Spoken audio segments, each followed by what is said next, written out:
Hey there, welcome back to Common Knowledge, the show where I take a look at 10 common Magic the Gathering cards and tell you, are they good in the Pauper format or not? We'll get started with our first card today. It is Iona's Judgment for 4 and a white. You get a sorcery that says exile target creature or enchantment. That's some pretty good simple magic there, isn't it? These are good effects. It just costs too much. And it's sorcery speed. Those things hurt it a little bit too much. Love the art on this though. This is fantastic. But yeah, 5 mana is too much for this. And you're paying for a lot of not a lot of stuff, but you're paying for just a very useful, generally useful card is kind of more here. I mean, there's plenty of creatures that you like exiling. There's probably a handful of enchantments that you don't mind exiling. You know, if you can get a oh god, what's the ethereal armor? If you can get an ethereal armor off the board, this is you're going to be happy with that. But paying 5 mana to remove a 1 mana spell, oof, yeah, that's a little tough. I mean, hey, it's a good card, but it just costs too much. We have a billion of those in Magic, right? And the cost brings down the score that we'd end up giving this. I think you got to end up giving this something like I'm still going to give it like a 3.2. Exiling a creature or an enchantment is awesome, but not at that price. So 3.2 we go. Next is Plunge into Winter, 1 and a white for an instant. Tap up to 1 target creature, scry 1, then draw a card. That's actually kind of okay. From Wilds of Eldraine, so still a relatively new card. 2 mana instant speed. Tapping a guy isn't, I mean, it's fine. It's fine tempo. But then to also get a scry and a drawn card off it, I mean, the card draw is the best part. I feel like we just got a card in Secrets of Strixhaven that was kind of like this. That was the is that Rapier Wit? Yeah, 2 mana, tap target creature. You can potentially put a stun counter on and then draw a card. So that's a good question. This is a good comparison. Would you rather have Rapier Wit, which gives you the stun counter but no scry, or Plunge into Winter?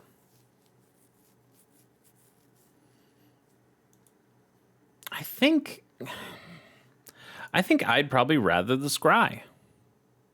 And I remember doing my doing the whole Pauper set review, the buyer's guide for Secret of Strixhaven. I think I remember giving this a pretty good score.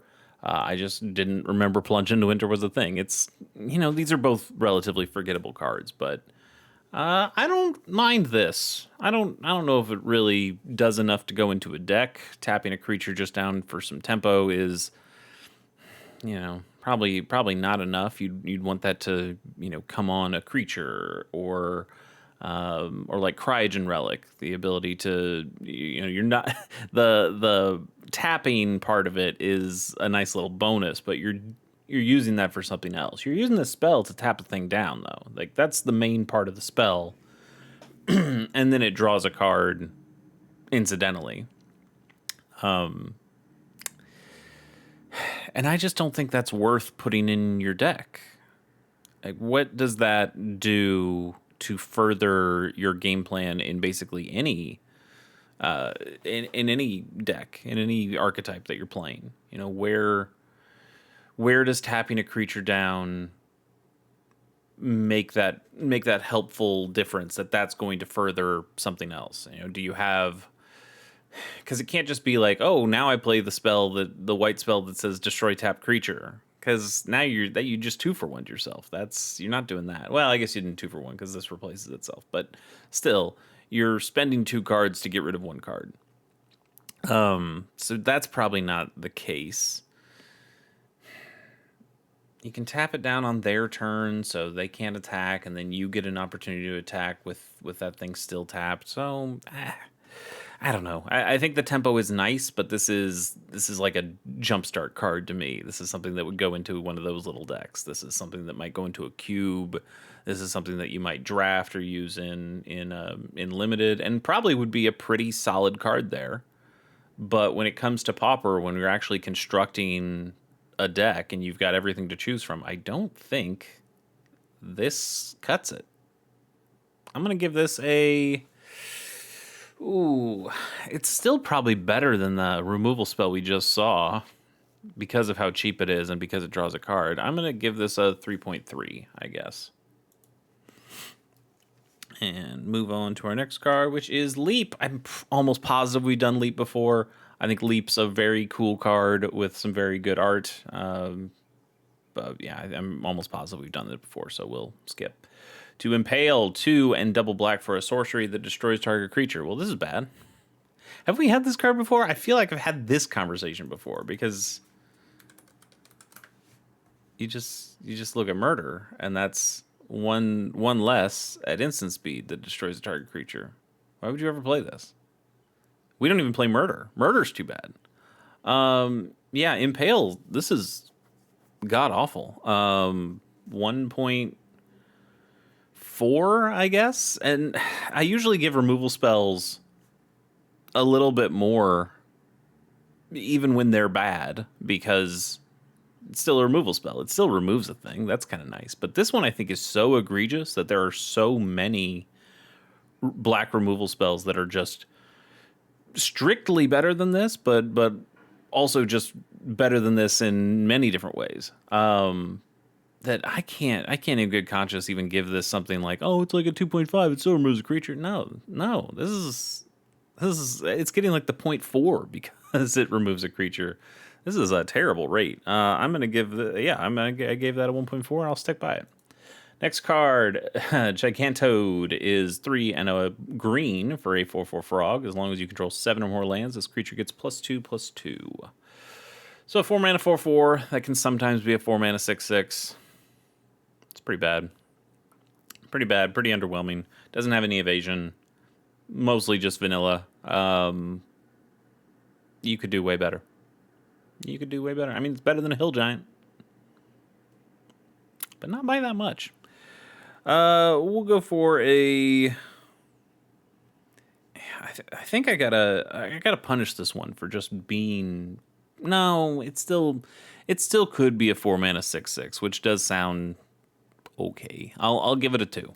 I was thinking of dipping it down into the ones, but I'll give it a 2 for that. Benalish Cavalry. I don't know if we've done this one before. I think we might have, but I'm going to do this one anyway because I love this card, and I would just like to talk about it more. Benalish Cavalry is 1 and a white for a 2/2 human knight with flanking. If we haven't talked about flanking on the show before, it's whenever a creature without flanking blocks this creature. The blocking creature gets -1/-1 until end of turn. Flanking is a cool ability. It doesn't show up very often anymore because it is... I wouldn't say weak exactly. It reminds me a lot of Bushido from Kamigawa.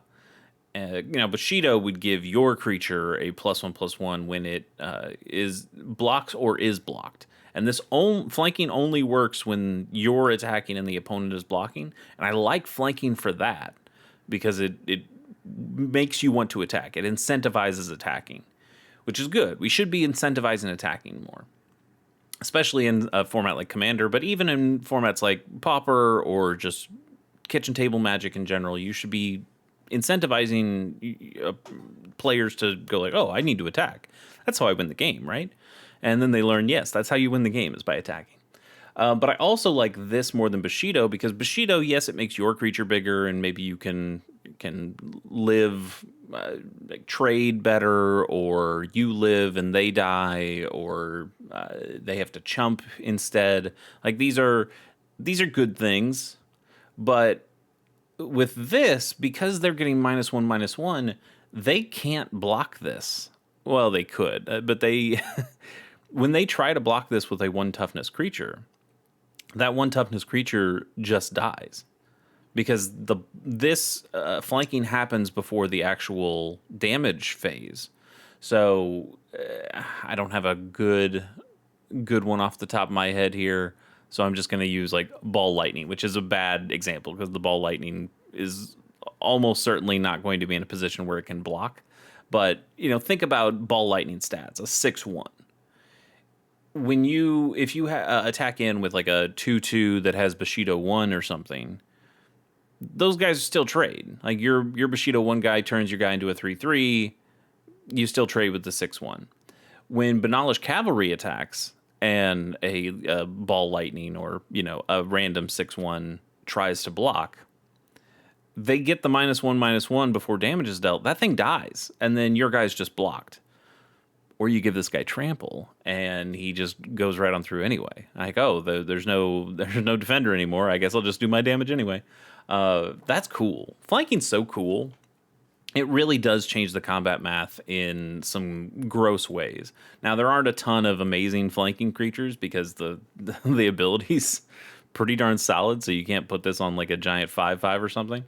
That's why they're mostly on 2/2s or 1/2s or something, or 1/1s. But I like this guy, and I gotta tell you, I've mentioned it before, but if we do get a Knights deck in Pauper, and I think we're close. I think we're close. I think we can get some kind of Knights and auras or Knights and combat tricks kind of deck going that would mostly be Orzhov. Maybe it would be a little Mardu. Maybe it could be a little Esper. Depending on what kind of Knights you need to add to it. But I think this guy could be a pretty solid option in that. You load this guy up with an ethereal armor or something, and now this guy is pretty big, and your opponent can't do much. Like, now you're kind of talking. I like this guy a lot. I loved him in Time Spiral, and I still love him now. It's a great card. I own 4 copies of these. Of this guy. I hope to use it in a deck someday. It's not in a deck though. That's the thing. That is kind of the point I do want to make. Like, this can't get like a 5. As much as I love it, I can't give it a 5. This doesn't go anywhere yet. So that's why I'm going to give it something like a 4.1. In that, maybe someday it could. I think there's real value here. I think there's some good stuff here, but we're just not in a environment right now that says, yep, this is the guy. We're close though. Good card. Our next card is Rocky Rebuke from Avatar: The Last Airbender. It's 1 and a green for an instant. Target creature you control deals damage equal to its power to target creature an opponent controls. That is a bite effect. We have bite effects. Even at instant speed, we have bite effects. The problem here is, Rocky Rebuke, this seems fine. But we just have Ram Through, which is the same thing, except if your creature has trample, it deals some excess damage to the opponent. So this is strictly better. So you play Ram Through, and we're even getting to the point where I don't see Ram Through being played all that often. We have other spells that we're using instead. Monstrous Emergence, right? Monstrous Emergence. Yeah. Now that's a sorcery, but still, we've talked about Monstrous Emergence on the show before. It's good. This is a good card. That looks really bad. This is an Avatar one, isn't it? Yeah. God, that looks so bad. Anyway, Rocky Rebuke's fine, but we just have so many other good bite effects at this point that I don't think this one cuts it. So we'll give it a 3 and move on to our next card, which is Sigarda's Imprisonment. 2 and a white for an enchantment aura that enchants a creature. Enchanted creature can't attack or block, and you can pay 4 and a white to exile enchanted creature and create a blood token. All right, so you get a pacifism that costs 1 more than a pacifism. Pretty bad. I don't mind. We've had a couple cards like this too. I think there actually was one in Avatar, since we were just talking about Avatar, that was, hey, you put this enchantment on this guy, he can't attack, or maybe he can't attack or block, and then you also have a way of exiling that guy later in the game. I don't love paying 8 mana over the course of, however many turns. I don't like paying 8 mana to get rid of a guy, to exile a guy. That's a bad rate. We could have just paid this with our first card and exiled the creature to begin with. Now, you are getting this ability, like this, hey, it's nice that in the meantime, before I exile this guy, he's pacified. So, okay, he's not going to bother me. And then if it does get in a position where, maybe this guy will bother me, maybe it still has some kind of activated ability that's a little scary. Now I can exile him and make the blood token, and the blood token's fine. But I think you're overpaying for this effect to begin with. You're overpaying for this effect, and I don't think either of these things really do what you want them to do in the time that you want to do them. I just think you have better cards than that. You should probably just play Journey to Nowhere instead. Journey to Nowhere, that's great because it takes the creature off the board and exiles it under the Journey to Nowhere. So if it has activated abilities, who cares? You can't use them. This guy can still use them if it's got the Sigarda's Imprisonment on it. And it's just, yeah, this is just so expensive for an effect that kind of does not nothing, but doesn't do nearly enough for you when you need to play it. I'm going to give this a...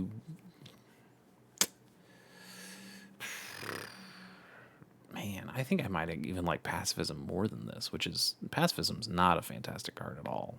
Let's go for a 2.1, I guess.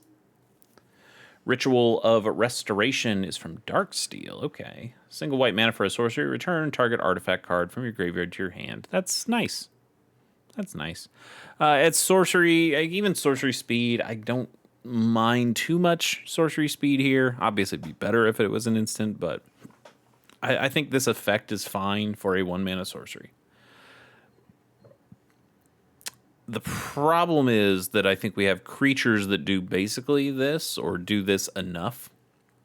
And those creatures are things that we're able to bounce or flicker or reanimate and then also get the reanimated artifact. And when you put it on a sorcery, you are very much limiting the amount of times you can use this. And if you are trying to loop it and get it back, the things that are able to get it back. You know, now you have to splash blue so you can play Archaeomancer, or you have to splash red so you can play Ardent Elementalist. I think that's what it's called. Yeah, I've talked about this card enough. I should know what this card is called. Yeah, Ardent Elementalist. There you go. So are you going to go into Boros or go into Azorius to make that work? And you know those things are picking back a sorcery, and then that sorcery is picking back an artifact. So now you're really broadening out the types of cards that you're putting in your deck. I don't like it's not focused enough at that point, and I think you really end up hurting yourself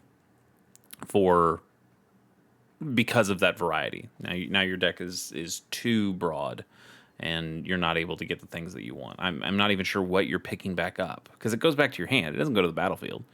So you're not, picking up some crazy artifact and just throwing it right on the field. You're getting, I don't know, your Nihil Spellbomb back, or you're getting your Blood Fountain back. Yeah. But if you're getting those things back, you know what else can get those back is the Lean and Squire, which can also be bounced or could also be reanimated by the Blood Fountain. So then when you play the Lean and Squire, it gets the Blood Fountain back. Like that's the kind of loop that we're looking for here. That's the kind of loop that is efficient and narrow and repeatable. And you don't get that with Ritual of Restoration. So while it is still a fine card, a fine effect, probably not quite good enough to go into a Pauper deck. Let's go with I'm still going to give it like a 2.7. Probably even deserves higher. Probably deserves like a 2.9. Yeah, okay, we'll go 2.9. Ancestral Reminiscence is 3 and a blue for a sorcery. You draw 3 cards and then discard a card. They tried. They said, "Hey, we'll make a card with the name Ancestral in it. We'll get people to be excited because it's got the word Ancestral in it. It does draw you 3 cards. That's what Ancestral Recall does. But this is sorcery speed, and it makes you discard a card for 4 mana. Like, man, that's just a real pale imitation, isn't it?" Yeah, this is bad. This is a bad card. I enjoy the reference, but I think if you're going to invoke the reference of Ancestral, you got to make a better card than this. In the same way that like Lotus is. A Lotus is a very loaded term. You can't just put Lotus on everything. They've made some bad Lotuses, don't get me wrong, but most Lotuses are pretty darn good in one way or another, or at least conditionally can be really good. And this card, I'm not sure if it can be really good in most senses.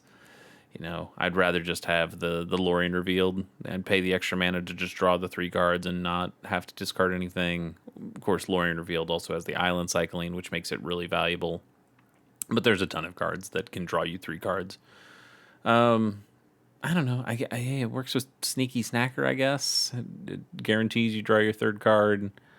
It can even put another Sneaky Snacker into the bin with the discard to potentially draw, or potentially have its effect happen the next turn or the next time you draw 3 cards. Yeah, it's still bad though. This is not a very good card. I will give this a 2.2. No, it deserves more than that. I keep flip flopping. I mean, this still does draw you 3 cards, and even discarding 1. You are going up on cards in that deal. Let's go 2.4. I still really don't like it though. Forsake the Worldly is 2 and a white for an instant. Exile target artifact or enchantment with cycling for 2. I don't mind this. This is too expensive for a disenchant or a naturalize effect. But you do get the exile, so it's more like a Fade into Antiquity in white. Is there a white version of Fade into Antiquity? Almost assuredly has to be, right? I mean, I guess it's basically this. But the cycling is nice. Hey, cycling's always nice on a card. You're never going to be upset about cycling. You can put this in a main deck. Hang on. I'm not suggesting you put this in your main deck, but you could put this in a main deck of a deck and have it ready in case your opponent is playing some really scary artifacts or enchantments. But even if they're not, this is never a dead card in your hand because it's always can be cycled away to get you something new. So if the situation doesn't call for a Fade into Antiquity, you can go, okay, sure, I'll just discard it, grab a new card. That'll be fine. It is better in that way, but you're also paying a lot of mana to just get rid of an artifact or enchantment. Now, we do have to mention, this is Pauper, so the artifact lands are very common. They are the dual ones that are indestructible, very common. They get put in a lot of different decks, and this just exiles one of them completely. Doesn't matter that it's indestructible, it's gone. Instant speed, that's pretty good. Instant speed land destruction is pretty nice. It's like on the cusp of playable. It really is. I'm gonna give this like a 4.4 because it's really playable, but it's not played. I guess is the difference here. Cool card. I like this one. I might even have to grab a copy for myself.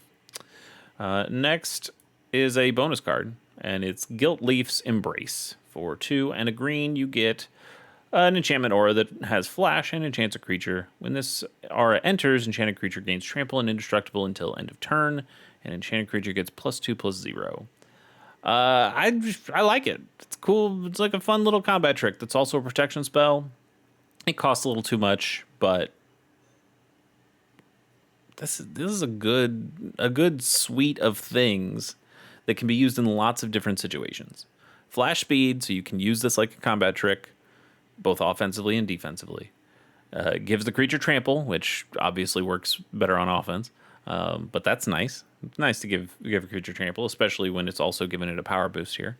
The indestructible is great both offensively and defensively. So you're swinging in, they block, they think they're going to get a trade, but now you're going, no. Actually, my creature's going to live, and I'm going to give this a power boost, and it's going to trample over, and it probably kills. Yeah, so it kills your creature, and I still do damage to you. Those are all pretty nice things. And if you still do need to use it defensively as a protection spell, whether it's because your creature is blocking or whether it's like somebody's trying to lightning bolt this and you can just keep it alive if you wanted to, I think that's nice. I think that is...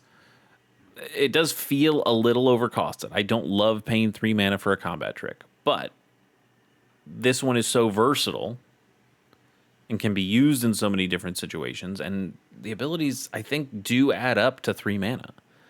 I think this is so much good stuff.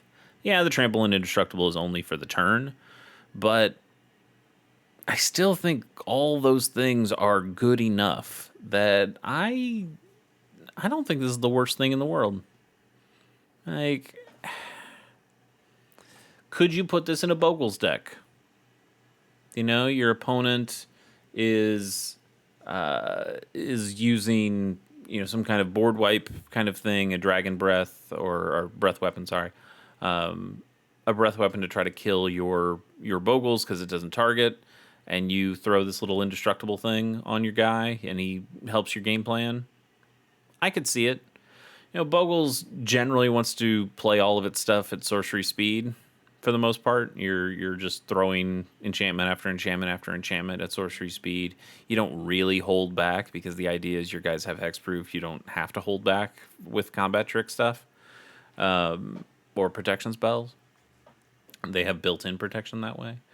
But maybe putting a copy or two of this in a sideboard of Bogles makes a little bit of sense, knowing that your opponent is going to try to find ways of getting around that hexproof. So maybe. I'm gonna give this a 3.2.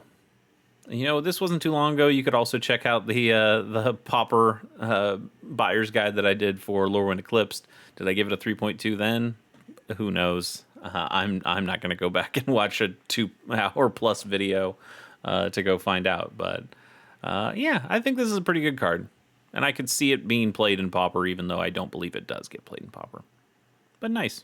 Anyway, thanks for joining me. Catch you on the next one.